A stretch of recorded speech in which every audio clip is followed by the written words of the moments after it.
네, 편집 없는 날선 토크의 진수 라이브 설전 시간입니다. 오늘은 금요 스페셜로 김종배 시사평론가, 이동관 전 청와대 홍보수석, 윤태권 더모아 정치분석실장, 이준석 새로운 보수당의 수석 부위원장 네 분 함께하겠습니다.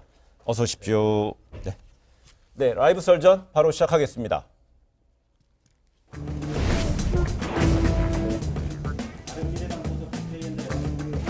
현장 상황을 지휘 또는 의사결정을 주도하거나 다수 현장에 관여하며 직접적인 유용력 행사 정도가 중한 경우 불구속 구공판하였습니다.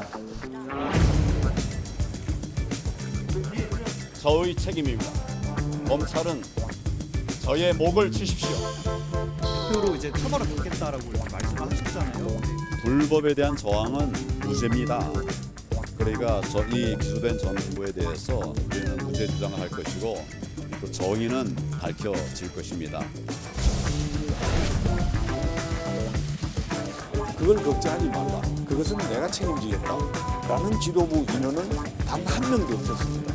여러 가지 표현을 있는 것 같아서 여러분들의 생각은 어떤지? 자기 희생을 말로만 하지 머리 깎고 단식하면 자기 희생 줄 알아요. 정말 자기 희생을 제대로 보여줘야지. 나는 다 내려놓겠다.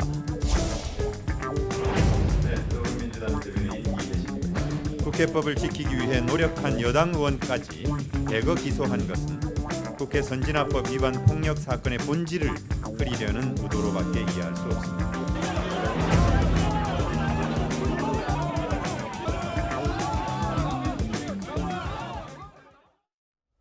네, 어제 검찰이 패스트트랙 충돌 사건 수사 결과를 발표했죠. 그 여야 의원들이 무더기로 기소됐는데 한국당에서는 황교안 대표와 또 현역 의원 23명이 기소됐습니다. 여기에 대해 황 대표는 이 불법에 대한 저항은 무죄라면서 이렇게 강하게 불만을 드러냈는데 이번 기소 우선 총선에 얼마나 큰 변수가 될지부터 우리 이렇게 저렇게 이 순서로 짧게 좀 한번 분석 한번 들어보겠습니다. 짧게만 말씀을 드리면 총선이라고 하는 건 이런저런 성격을 떠나서 국회의원을 했던 분들에 대한 평가의 자리가 되는 거 아니겠습니까? 비유를 하자면 학생인데요. 생활기록부에 학폭 경력이 올라간 거예요. 학폭 경력이 올라갔으면 그래서 종합시험 볼 때 내지 대학교 올라갈 때 입시 과정에서 학폭 경력이 반영이 돼야 되는 거 아니겠습니까? 네. 영향을 미친다고 봐야 되겠죠. 네, 이준수.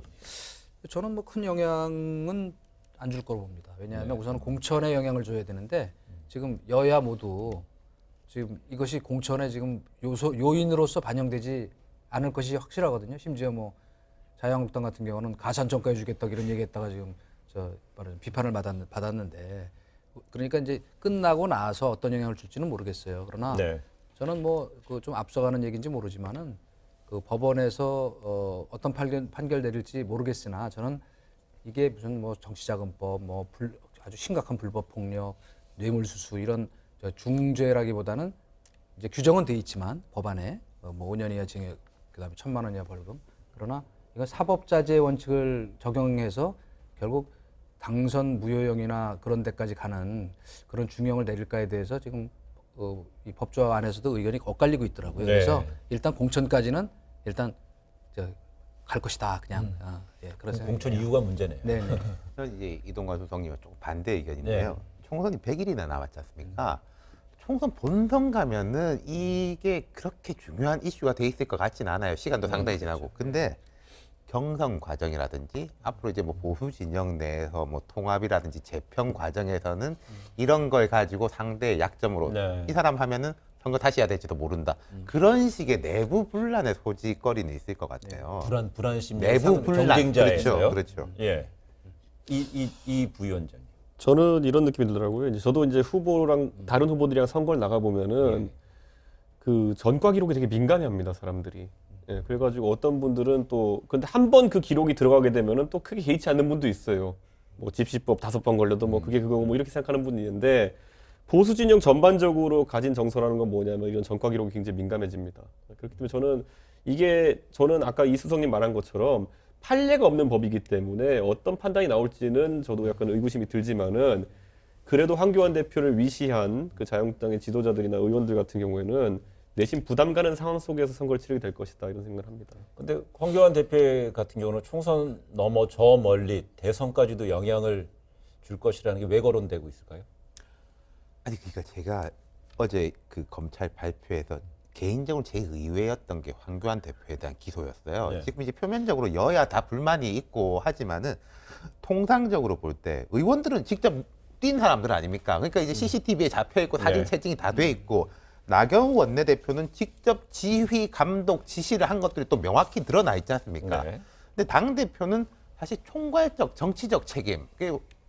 예전에 이제 황교안 대표가 직접 검찰에서 부르지도 않았는데 먼저 나갔을 때 가서 물론 나가가지고는 또 이제 묵비권을 행사했습니다만은 그런 이제 좀 자신감 때문이라고 저는 봤거든요. 네. 이게 얘가 과거에 어떤 게 있냐면요. 2002년 대선 직후에 그때 여야 차떼기 서로 공방이 일어나가지고 이제 뭐 엄청나게 이제 여야 많이 갔지 않습니까? 특히 네. 한나라당이 더 많이 갔지만 이렇게 막 주위 사람들이 구속되고 하니까 어느 날 이회창 전 대통령 후보가 검찰에 자진 출두해요. 네. 나의 책임이다. 나한테 책임 물어라.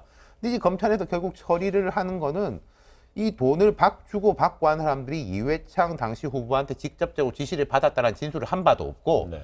그리고 이제 뭐 밝히기 싫어서 안 밝혔는지는 모르겠지만 그렇기 때문에 이회창 총재한테는 무혐의가 됐어요.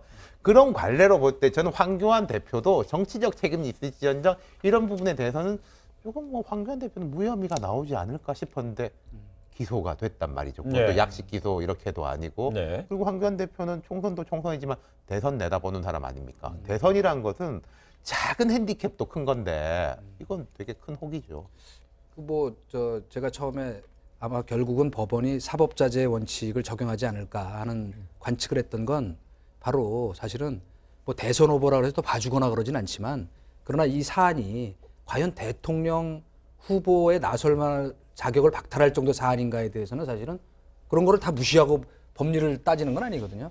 그런 면에서 보면 저는 국회의원들도 아주 극소수를 제외하고는 이 사안에 대해서 뭐 이렇게 이 당선 무효형이 나오기 어려울 거다고 보는 이유도 그것인데 네. 거기다 이제 하나 더 좀 보탠다면은 지금 정치하시는 분들이 감옥을 별로 갔다 본 일이 없는 분들이기 때문에 그런데 너무 민감하다. 과거처럼 뭐 국가보안법, 뭐 집시법 그래갖고 서너 차례 갔다 와서 사면복권 되고 이런 분들 같으면 이거 제가 눈 하나도 깜짝 안 하고 저는 요건 좀 지나친 얘기인지 모르지만 정말로 리더십이 발휘됐다면 공수처법 같은 거 내가 책임질 테니까 이번에도 다 총력으로 막어라고 하지 않았었을까. 물론 이제 그렇게 되면 안 되지만 예. 저도 한 말씀만 극단적인 보태면 상상입니다.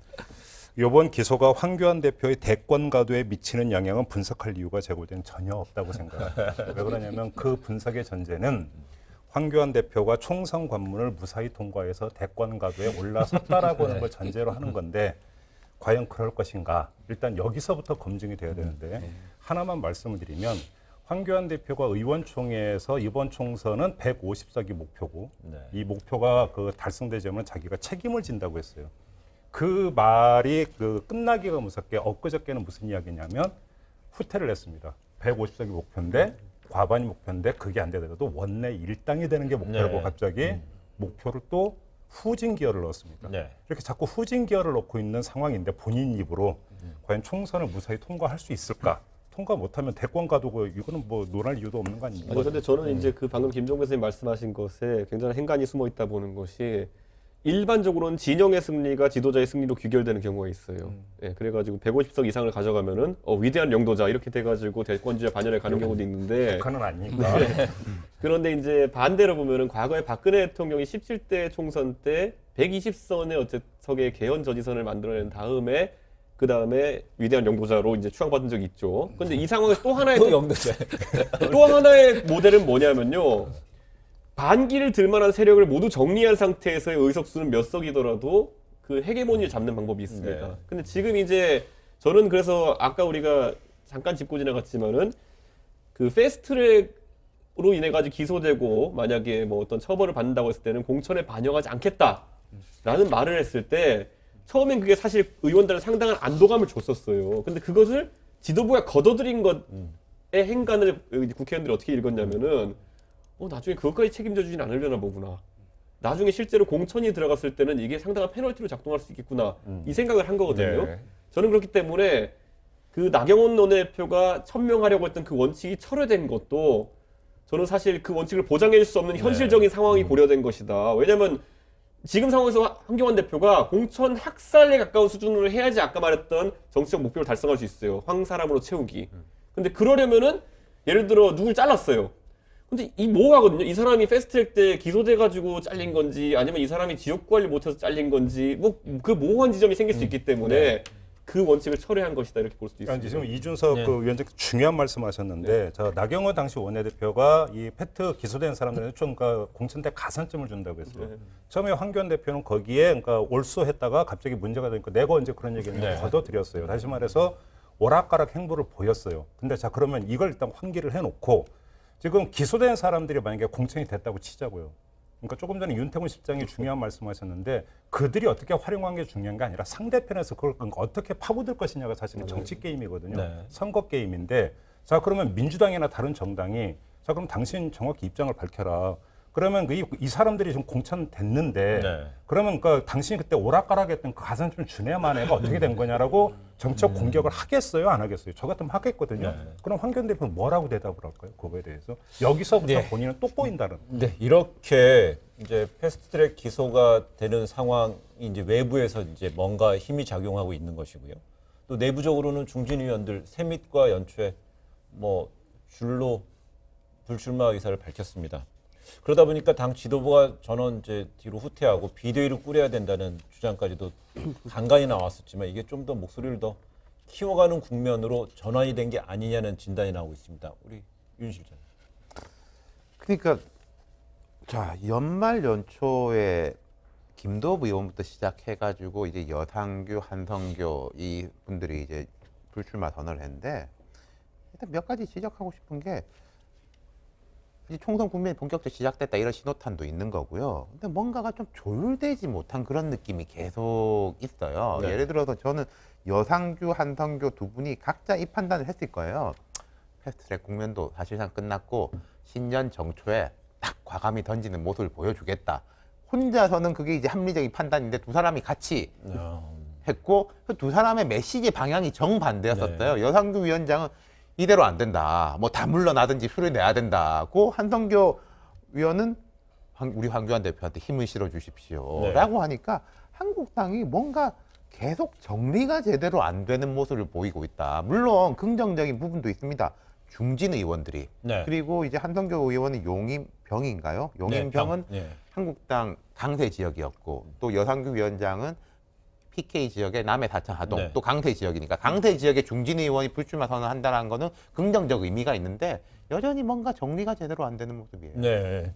이렇게 이런 여전히 정리가 안 된 상황에 대한 어떤 이해는 좀 많은 분들이 하는 것 같습니다. 이 보수 농객인 전원책 변호사는 어제 JTBC 신년 토론에서 이 관련해서 황 대표 리더십에 대해서도 좀 한마디를 했는데요. 잠시 들어보시겠습니다. 자기 희생을 말로만 하지 머리 깎고 단식하면 자기 희생인 줄 알아요. 그래서 목숨 건다고 해서 단식을 하면 단식해서 정말 죽는 사람 없잖아요. 그럼 그 목숨 안 걸은 줄 우리 국민들이 다 알고 있단 말이에요. 그런데 그게 난 목숨 걸었다 이러면서 나는 마치 자기 희생을 엄청나게 한 것처럼 포장을 하면 거기 호라닥 넘어가서 표를 줄 사람이 누가 있습니까? 정말 자기 희생을 제대로 보여줘야죠. 나는 다 내려놓겠다. 예. 이 전 변호사 황 대표에게 진짜 희생을 보여줘야 한다 이렇게 얘기했습니다. 진짜 희생이라는 게 실체가 있습니까? 저는 전원책 변호사께서 사실 저렇게 호쾌하게 말씀하시는 건 좋은데 고차방 정식을 풀 때만 약간 약해지시는 것 같아요. 본인이 그래가지고 방송 평론하시다가 내가 직접 해결하겠다 그래가지고 조강특위 들어가셔가지고는 칼을 뽑으시고 무도 못 쏘고 나오셨던 적이 있는데 제가 그걸 전원책 변호사를 뭐 조소의 의미로 이야기하는 것이 아니라 예, 조소 아니죠. 그만큼의 구조적인 문제가 한국당 내에 있는 것이고 아까 말했듯이 황교안 대표는 제가 봤을 때 아까 우리가 개인과 집단의 합리성이 다를 수 있다라고 얘기했던 것처럼 황교안 대표 개인은 합리성을 발휘하고 있는 겁니다. 내가 대선이라는 곳에 도달하기 위해 가지고 결국 풀어야 될 숙제라는 거는 황교안 개라는 국회의원을 적어도 3-40명 만들어가지고 내 조직을 만드는 것이다. 왜냐? 당대표 회의 가보면 맨날 만나는 사람들이 그런 사람들이에요. 손학규 대표 만나보니까 그게 안 돼가지고 지금 저러고 계신 것 같고 뭐 다른 분들도 보면은 고생하시는 게 다 비슷하거든요. 보면 정동영 대표도 비슷하고 그러니까 곧 죽어도 이번 선거에서는 나는 내 세력을 구축하는 것이 목적이다라는 걸 갖고 가시기 때문에 외부에 있는 진영의 승리를 바라는 사람들이 봤을 때는 저 사람이 바본가 이렇게 네. 생각하겠지만 실제로는 굉장히 개인에게는 합리적인 판단에서 가고 있는 것이기 때문에 방송 지금 평론을 하는 전원석 변호사의 말이 오르면서도 그것이 자유한국당 내에서의 황교안 대표 또는 황교안 대표의 성공을 바라는 네. 측근들을 뚫을 정도로 강한 메시지가 되지 못한다 이런 생각하는 거죠. 그러니까 지금 그 이준석 위원장의 말씀을 받아서 말씀을 드리면 진짜 희생하는 모습을 보이면 국민들도 하나 좁혀도 지지자들이 감동을 할 거고 그게 어떤 자신의 더 강력한 정책 기반이 될 거다라는 얘기는 참 낭만적인 얘기예요. 네. 그거는 너무나 낭만적이고 좋기는 하지만 그 순간에 뭐냐면 자기 사문 죽는 길을 문을 여는 거라고 정치인들 다 생각을 하죠. 희생이라고 하는 게 두 개예요. 하나는 대표직 내려놓거나 네. 아니면 종로 출마 선언하거나. 네. 그 얘기는 무슨 얘기냐면 당신 정치적으로 죽어라. 이렇게 만약에 받아들인다면 그걸 과연 받아들일 수 있겠느냐라고 하는 문제가 있고요. 이준석 위원장의 그 말씀에서 제가 볼 때 행간이 있다고 보는 게 이런 거죠. 황교안 대표가 과연 지금 총선의 내심, 진짜로 내심의 목표가 뭐냐. 다시 말해서 과반이냐 네. 원내 일당이냐. 만약 그게 아니라면 한번 우리가 가설을 이렇게 세워보죠. 그러니까 대외적으로 당연히 그런 이야기를 하겠지만 그게 아니라 대권을 염두에 두고 길게 보면서 이번 총선은 찍고 가는 하나의 과정이라고 만약에 설정을 하고 있고 그렇게 본다면 내심 잡고 있는 총선 목표치가 지금 우리가 이야기하고 있는 거 다른 거라고 한다면 네. 핵심은 뭐냐면 기반을 다지는 거가 될 거라는 거예요. 그럼 기반을 다지는 부분에서 일부에서 떨어져 나가고 일부 비판이 되더라도 네. 말 그대로 코어 어떤 지지 기반이 있어서 코어를 형성할 수 있다면 길게 갈 수 있다라고 판단을 한다면 저런 어떤 낭만적인 어떤 그 주장과 촉구는 받아들일 가능성 거의 제로다 이렇게 봐도 되는 거죠. 근데 저희가 조금 전에 얘기했을 때 황교안 대표가 애초에는 150석이었잖아요. 그랬다가 이제 다시 원내 일당 얘기했고요. 근데 만약에 총선에 실패하더라도 그 다음에 3당, 원내 3당은 자유한국당보다 자유한국당이 2등을 한다 하더라도 멀리 떨어져 있는 3등 아닐까요? 예전에 뭐 예를 들어 국민의당, 뭐 20대 때 국민의당처럼요. 그럼 만약에 본인이 큰 정치를 위해서 대선을 본다면 자기 어떤 친황의 어떤 세력, 황교안의 어떤 친위 어떤 진영, 세력을 좀 구축하기 위해서 그런 어떤 방향, 총선의 성공이 아닌 그렇죠. 대선을 본다는 그런 어떤 분석이신 것 같아요. 그렇습니다. 그러니까 결국 이제 그 두 분 말씀이 상당히 일리가 있어요. 정치 현실을 지형 속에서는 우리가 그냥 말하자면 원론적으로 얘기하는 그 비판과 그야말로 평론이죠. 네. 그러니까 평론가 얘기하신 거를 또 평론하려니까 조금 그러긴 한데 네. 그 실제로 그런 요소가 많거든요. 근데 제가 항상 우리 저 토론 과정에서도 예를 많이 드는 1995년 DJ의 민주당 분당 그 이유가 진짜 뭐였을까가 바로 지금 그 답이에요. 당시 DJ는 여러 가지 말하자면 이 변수를 다 생각한 거예요. 그러니까 뭐 욕을 얼마나 먹었습니까? 진짜 미친 짓이라는 소리를 네. 들었지만 그 국면에서는 이른바 이기택계를 같이 끌어안고 가봐야 대선 가도에서 결국 내 발목을 잡을 것이다. 그렇다면 뭐 크게 총선에서 승리하지 못하더라도 말하자면 나의 그 친위 세력을 구축해서 네. 그 다음에 큰 통합을 만들면 된다. 저는 그런 그림도 충분히 지금 작동할 수 있다. 그러니까 예. 요 뒤에 예를 들면 그 보수 통합을 말하자면 DJP 연합처럼 네. 하면은 그 그림을 정확히 근데 갖고 있는지에 대해서 아직은 제가 확신이 없지만 그런 그림을 갖고 있다면 그것도 충분히 네, 이번 총선 성립되는 통해서는 겁니다. 자기의 네, 본인의 이제 그래서 지분을 좀 자기만의 지분을 확보하기 위한 네. 어떤 접근법이 있을 수 있다는 이야기를 그러니까 하고 있습니다. 그렇게 생각할 수 있는데 저는 그게 별로 현실적이거나 합리적이지 못하다고 생각해요. 당위로서 옳다 그르다는 말씀을 드리는 게 아니라 현실적 접근에서도 이동관 소장님께서 이제 김대중 전 대통령 말씀하셨지만은 95년에 김대중 대통령이 이제 통합민주당 깨가지고 이제 새정치국민회를 만들 때가 이미 정치를 35년 한 사람이었습니다. 1961년에 강원도 인제에서 보궐선거로 당선돼가지고요. 감옥도 여러 번 갔다 예. 오시고 그 황교안 대표는 이제 정치를 이번 전당대회 때부터 생각하면 지금 이제 11개월 됐죠. 황 대표가 30년 동안 해가지고 뭘 갈고 닦아서 모아가지고 할 사람 아니지 않습니까? 2년, 3년, 뭐 한 5년의 승부를 봐야 될 사람이지 않습니까? 그러면요. 나의 이렇게 조직을 만든 것보다 내가 인기가 있어서 사람들이 따라오게 하는 게 맞아요. 예컨대 이제부터 뭐 이낙연 총리도 그런 조직에 대한 고민을 하겠지만은 이낙연 총리가 지금 여당 주자 중에 1등이고 그리고 원래 이 사람은 조직이 잘 없는 사람인데 제가 여당 이제 국회의원들이나 후보들 만나면 그런 거 물어봐요.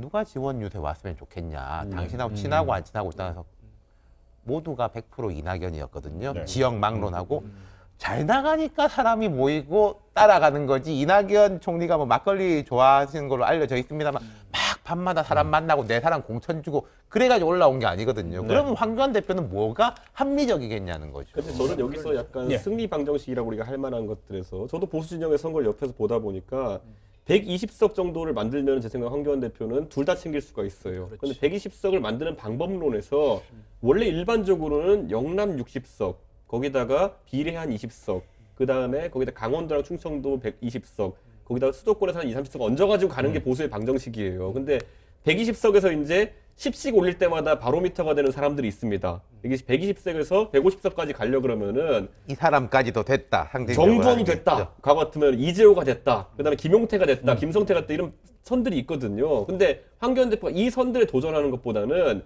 굉장히 산술적으로, 그러니까 우리가 그 체중 감량을 할 때 보면 운동에서 빼는 거 말고 다른 방법이 있으면 굉장히 그쪽으로 눈이 가는 경우가 네. 있거든요. 그런데 거기에 딱 눈에 꽂힌 게 지금 뭐냐면은 비례한국당입니다. 그러니까 그 현실적으로 수도권 승부를 보면서 과거로 치면 김용태도 당선시키고 김성태도 당선시키고 요 과정을 밟는 것이 굉장히 어렵고 본인의 이념적 지향을 좀 더 중도화해야 되는 문제가 있으니까 비례한국당이라는 쉬운 칼을 꺼낸 거죠. 짧게 한 말씀만 추가해드리면, 그러니까 옳고 그름의 그러니까 그 문제가 아니라 지금 이제 그냥 말 그대로 이제 황교안 대표의 마음속에 뭐가 있는가만 분석하는 차원에서 말씀을 드리면, 황교안 대표의 그 발걸음을 보면 대충 그림이 나와요. 무슨 이야기냐면 시간만 나면 이른바 민심 대장정 비슷한 것을 그러니까 명분을 대고 하는데 그 중에 뭔가 둘 중에 하나는 계속 영남을 찾고 있어요. 그러니까 무슨 얘기냐면 제가 조금 전에 말씀을 드렸던 황교안 대표가 코어 지지 기반을 만들려고 하는 게 다시 퇴행적으로 지역 지지 기반, 영남 쪽을 향하고 있는데요. 여기서 두 가지를 제가 말씀을 드리고 싶은 게, 그게 근데 황교안 대표는 첫 출발에서 실패를 했어요. 본인이 처음에 그런 생각했다면 이건 퇴행적이라는 것도 분명히 말씀을 드리지만 그런 가치 판단은 배제하고 말씀을 드리면 공학적으로만 본다면 창원 상선 보궐선거에 그 출마를 했었어야 돼요. 그리고 거기서 당선이 되면서 일단 여기에 그러니까 자기 깃발을 꽂고 해서 확장해 했어야 되는데 거기서 무서웠잖아요. 출마 못했잖아요. 그래서 지금 이야기하는 게 사실은 문제가 있다라는 거고, 또 한 가지는 불출마 선언하고 있는 의원들을 보면 거의 PK 그러니까 지역 의원들이 지금 중심적으로 계속 불출마 선언을 하고 있어요. 이것도 이상 신호라고 보는데, 그런 점에서 황교안 대표가 생각하고 있는 바와 현실이 작동하고 있는 바는 전혀 다르게 움직이고 있다. 요즘만 알겠습니다. 그 창원 성산 부분은 그건 뭐 어쨌건 더 길게 반론은 하지 않겠습니다. 근데 그거는 뭐 가능한 시나리오가 아니었다 이렇게 생각을 하고요. 또 그런 데 가서 그 잘못 개죽음을 하면 의미가 없죠. 그러니까 그거는 좀 지나친 저거라고 생각하고 그 논리라고 생각하고, 다만 지금 황교안 대표의 문제는 뭐냐면 지금 두 마리 토끼를 다 잡아야 되잖아요, 실제로. 그죠? 자기 확고한 지지 기반도 만들어야 되고 어떤 대외적인 그 이미지 쇄신을 통해서 또 득표의 요인도 만들어야 되는. 그런데 그 두 가지 얘기를 지금 다 듣고 있어요, 제가 알기로는. 근데 아직도 어느 쪽으로 가야 할지 결단을 못 내리고 있는 것. 그러니까 그 결단이 이제 앞으로 이제 어떻게 풀어져 나올 건가, 그거를 좀 지켜보는 수밖에 없다. 그런 생각이에요. 근데 이제 황교안 대표 정치는 이제 발걸음을 향하는 곳을 보라고 하지 않습니까? 지금 황교안 대표는 오늘 오후 3시 지금 한 2분 가까이 지났는데요. 광화문에서 이제 집회를 이제 예고하고 있습니다. 그런데 이제 집회를 앞두고 어제 소셜 미디어에 이런 얘기를 했습니다.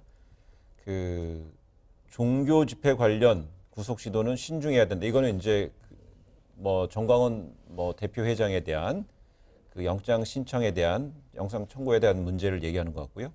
그러면서 종교단체와 시민사회에 오늘 집회 호소를 참여했습니다. 결국 그 정광훈 대표 회장의 어떤 그쪽의 사람들한테 또 뭔가의 어떤 SOS인가요? 아니면 뭐 친교의 어떤 자리를 요구하는 건가요? 저거 그런데 전 종교 집단과의 이제 결부를 이제 원하는 것은 사실 정치인들이 많이 합니다.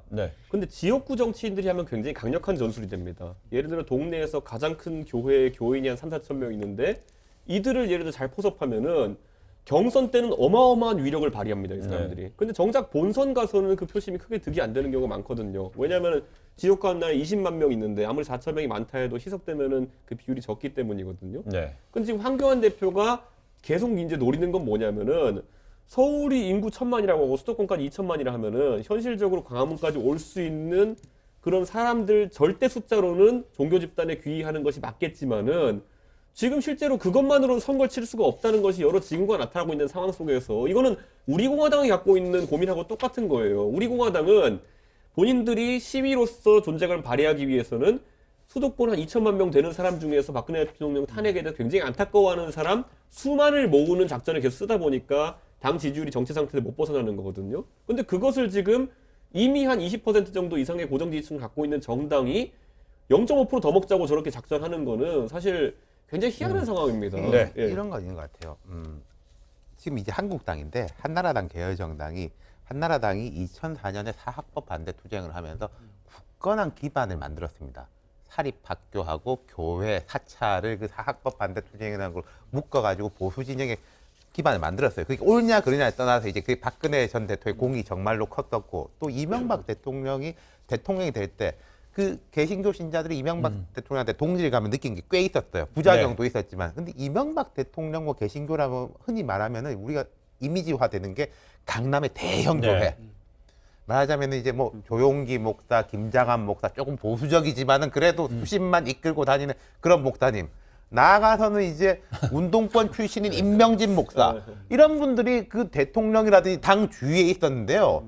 지금 제 정광훈 목사님은 이제 물론 스타일의 차이가 있습니다만은 이 정광훈 목사한테 동질성을 느끼고 일체감 느끼는 개신교 신자들이 1000만이라고 하면은 그 중에서 어떤 부류일 것이고 몇 %일 것이냐. 종교로 다가가는 게 나쁜 게 아니라요. 네. 참 저는 좀 이해가 안 되는 측면이에요. 이런 부분은. 그렇습니다. 이런 가운데 오늘은 이제 그 새로운 보수당 이제 창당을 준비하고 있는 그 유승민계 의원들 8명이 이제 탈당을 해서요. 이 부분이 이제 또 어떻게 작용할지에 대해서 아무래도 그 8명이 황교안 대표 쪽으로 어떤 러브콜을 보낼까요? 러브콜을 기대할까요? 아니면 이제 국내 복귀 선언한 안철수 전 대표 쪽으로 작동을 할까요? 거기서 우리 네 분의 간결한 분석을 좀 듣고 싶은데 먼저 관련해서 유승민 그 의원의 이야기 먼저 한번 듣고 오시겠습니다. 저희들은 2년 전 개혁적 보수와 합리적 중도가 힘을 합쳐 나라의 미래를 위한 정치를 하겠다고 약속드리며 바른미래당을 창당했습니다. 그러나 바른미래당은 국민의 마음을 얻지 못했습니다. 지난 2년의 실패에 대해 그 누구도 탓하지 않겠습니다. 비록 저희들의 숫자는 아직도 적고 세력은 약하지만 무너진 보수를 근본부터 재건하겠습니다. 네. 뭐 직접적 이해 당사자도 한 분 계시지만 그거보다는 그 맞은편에 있는 우리 윤 실장님이 먼저 열어주시죠. 저는 이제 새로운 보수당은 제 생각에는 딱 이런 종착지를 정해놓지는 않고 일단 출발한 게 아닌가 싶어요. 일단 이제 우리 새로운 보수당이라는 이름으로 가되 상황 봐서 뭐 황교안 대표 쪽으로 할 수도 있고 또 안철수 전 대표하고 같이 할 수도 있고 또 여의치 않으면 혼자서 간다. 이걸 좀 열어놓고 출발한 것 같아요. 딱 명확한 전략을 세우고 갔다기보다는 제 느낌. 예. 맞는 얘기예요. 아, 맞는 얘기. 네, 제가 뭐 돈을 들인 적도 없는데 컨설팅을 이렇게 정확히 해주시니까 제가. 네, 그럼 이 주제 여기서 끝내겠습니다. 예, 알겠습니다. 이렇게 보수 이 통합과 재편을 놓고 야권은 이렇게 요동을 치는 모양새가 이뤄지고 있는데요. 이 민주당은 총선 준비에 상당한 속도를 내고 있는 것 같습니다. 그 유시민 노무현재단 이사장은 어제 JTBC 신년 토론회에서 민주당이 그 올해 4월 총선에서 과반 의석을 차지할 것이라고 내다봤는데요. 관련 발언 들어보시고 이야기 좀 이어가겠습니다. 저는 민주당이 과반 의석을 하리라고 봐요. 파트너가 될 수 있는 우호적인 정당까지 포함해서 국회 선진화법을 통해서 원만한 어떤 국회에서 입법 의결을 할 수 있는 정족수, 그게 60%잖아요. 그럼 180석이에요. 청와대와 국회의 관계, 아니면 총체적으로 정부 여당의 국정 운영을 가늠하는 중요한 목표치가 될 거라고 보고 거기까지 갈 수도 있지 않을까. 네, 이렇게 유 이사장의 그 진단에 대해서 전원책 변호사는 깨어있는 시민이 현 정부를 심판할 것이라고 하면서 이제 아니야 이렇게 얘기했는데 유시민 이사장이 저런 전망 어떻게 보십니까? 저는 우리 유시민 이사장 전망을 보면서 네. 이분이 혹시 엑스맨이 아닌가 이 생각이 들었어요. 뭐냐면 사실은 그런 생각을 갖고 있더라도 지금은 그런 얘기 할 때가 아니거든요. 물론 뭐 지지자들한테 확신을 주기 위해서 그럴지 모르지만은 우선 현실적 지형에서도 지금 다당제를 전제로 한 이런 그 연동형 비례대표제 도입된 상황에서 과반에서 갖는다는 게 현실적으로 불가능하고 그 다음에 그 지금 선거는 아까 우리가 뭐 자유한국당 그 의석에 대해서 이런저런 얘기 왔다 갔다 했지만은 그 3주 전 가야 그 흐름이 정착이 됩니다. 그 안에 네. 너무나 많은 변수들이 남북관계, 경제 문제, 그다음에 뭐 이른바 3년차 증후군의 여러 가지 무슨 정권의 비정비리 더 터질 것 네. 수도 있고 그렇기 때문에 또 야당의 통합의 보수 통합 움직임. 그래서 그 이 전제 자체가 너무나 앞서갔다. 그런데 저런 얘기하는 거 들으면서 조금 희망적 관측치고는 좀 뭔가 그 찬물 끼얹는 그 그런 느낌을 받았어요. 원래 동네 가면 진짜 돈 있는 사람은요 돈 자랑 안 하고요. 네. 돈 자랑하면 어떻게 되는지 다 알잖아요. 보면은 빌려달라는 사람도 생기고 이렇게 하니까 보통 안 하는데 유시민 이사장이 지금 당의 통제를 받지 않거나 당과의 교류가 많지 않은 상황인 것 같아요. 사실 당 입장에서는 만약 민주당 입장에서는 저런 얘기를 하는 것보다는 보통 유리하다 생각한 정당은 읍소 정치를 하게 되어 있거든요. 그게 원래 축구할 때도 보면 2대1 리그 이기고 있으면은 3분 남았으면 침대 축구가 답이에요. 근데 그런 것처럼 전술적으로 해야 되는 행동이 있는데 지금 유시민 이사장이 검찰과의 대립 과정이나 아니면 진중권 교수와의 토론 과정이 이런 데서 본인이 너무 전방위에 나와서 최전선에 뛰고 있다 보니까 그런 어떤 팀 전술보다는 이제 개인 플레이를 계속 하는 것 같은데 네. 저는 지금까지 한 지난 몇 년간 180석 얘기해가지고 잘된 분을 잘 못 봤습니다. 예, 그렇기 때문에 아마 이번에도 징크스가 발동되지 않을까 봅니다. 일단 예. 좀 너무 그러니까 엄하게 들까 말씀하시는 것 같은데 왜 그러냐면 어제 저도 저걸 다 봤는데 네 분 모두 전망보다는 희망을 말씀하셨어요. 일단 이걸 깔고 좀 평가를 해주셨으면 예. 좋겠다. 무슨 이야기냐면 지금 뭐 100일 넘게 남아있는 총선에서 전망을 한다는 거 거의 제가 볼 때는 이거는 이제 그 부채도사 수준이기 점장이네요. 때문에 뭐 숫자를 이야기하는 것 자체를 가지고 지금 저희가 여기서 이야기하는 것은 큰 의미는 없는 네. 것 같고요.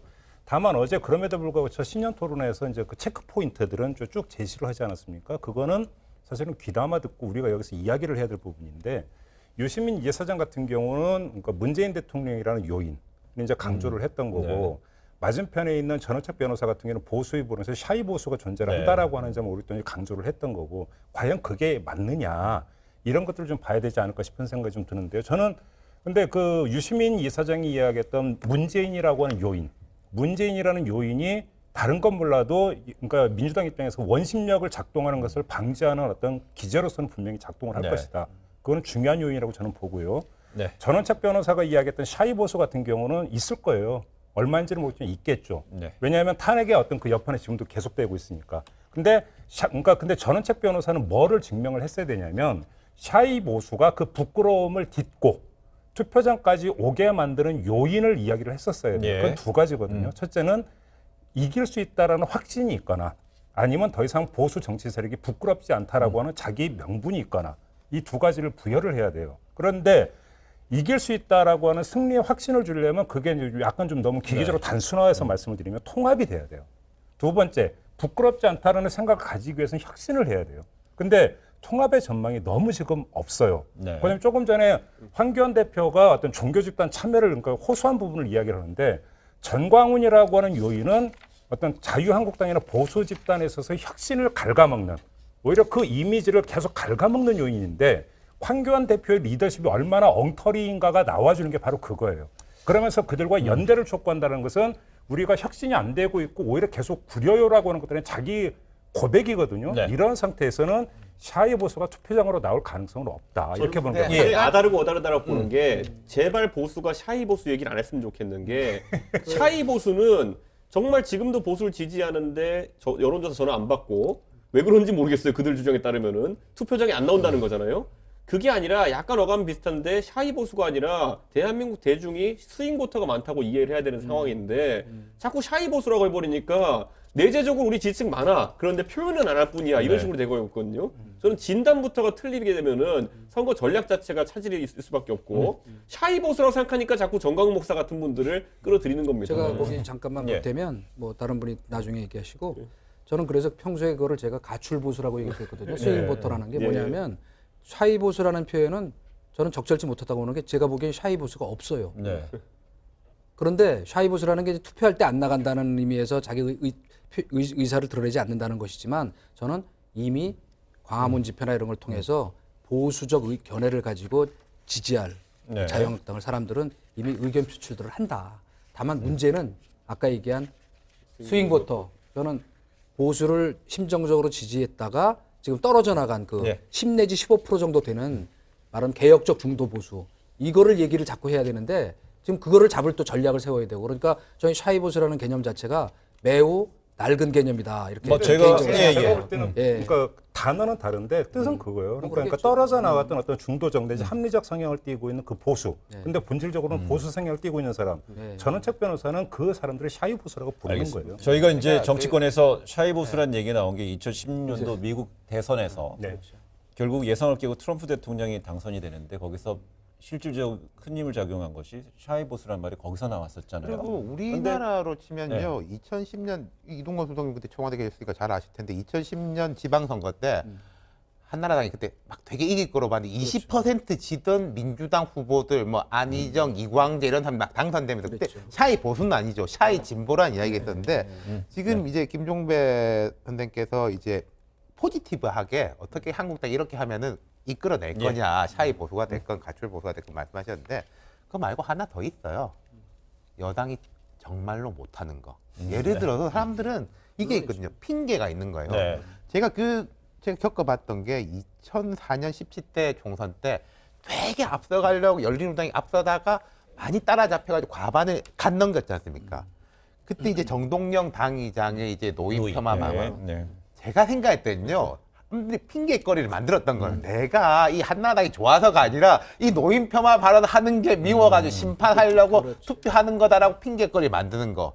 아까 이제 조국 전 수석 사태 이야기 광화문에 사실은 그렇게 많은 사람이 나올 줄 몰랐는데 내가 이 한나라당이 좋아서가 아니, 한국당이 좋아서가 아니라 이 조국 이게 말이 안 되기 때문에 그런 거는 이제 한국당이 알겠습니다. 잘하고 말고가 아니라 여권에서 나올 수도 있는 거죠. 예, 저희가 지금은요 잠시 그 이번에 이제 총선에 출마한 지금 민주당을 얘기를 하고 있는 여당 얘기를 하고 있는데 출전 선수들의 몇몇 중에서 자리를 양보해준 출전 선수 현재 출전 선수가 있었습니다.